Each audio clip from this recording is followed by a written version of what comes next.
Gunnar and Alva Myrdal were the intellectual parents of the Swedish welfare state.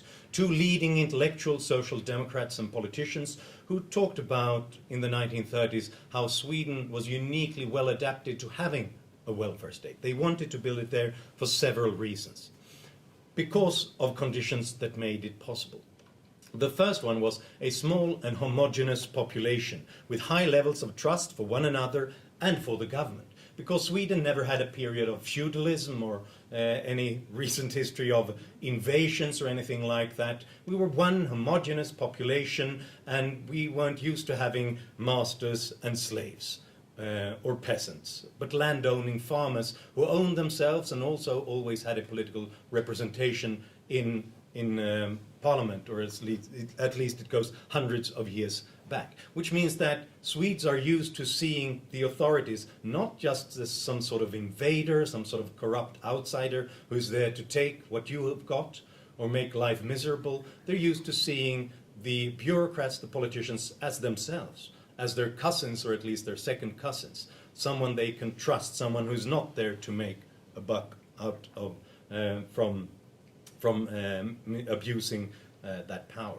And that sort of plays into the second precondition, a civil service that was efficient and free from corruption, partly because it was governed by ourselves, partly because the affairs and documents of states were always public in Sweden, at least from the late 18th century, so they couldn't hide anywhere.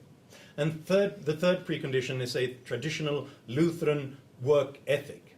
You are supposed to work. You want to work. And if you don't, your neighbors and your relatives will tell you that you have to work, whether it pays or not. Even if taxes rose and social assistance expanded, it was seen as a bad thing to rely on any kind of public assistance. You want to be self-reliant. Scandinavians have always frowned on those who take money that they're not entitled to. And when asked under what circumstances is one justified in accepting government benefits to which one is not entitled, the Scandinavians lead the world in saying never.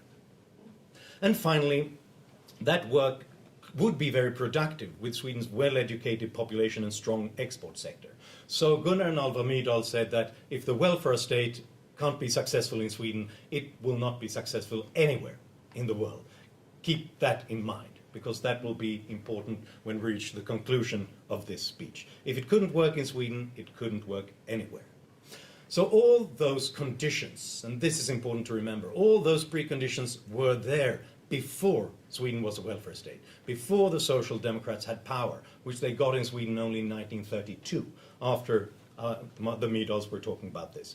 Two Scandinavian economists recently documented that descendants of those who emigrated from Scandinavia 100 years before the welfare state are also more trusting in their fellow beings. They're also more well adapted and disposed to engaging in cooperation, in trade and everything else, no matter what kind of political system they ended up under. And their conclusion is that trust in others and social cohesion creates the welfare state rather than the other way around, since it's more tempting to give power to another, to a public official, if you do not think that he will abuse this power and take that money for himself. It's more tempting to give money to strangers if you believe that they are decent people who would never cheat the system. So those are the preconditions for the Scandinavian social and economic model.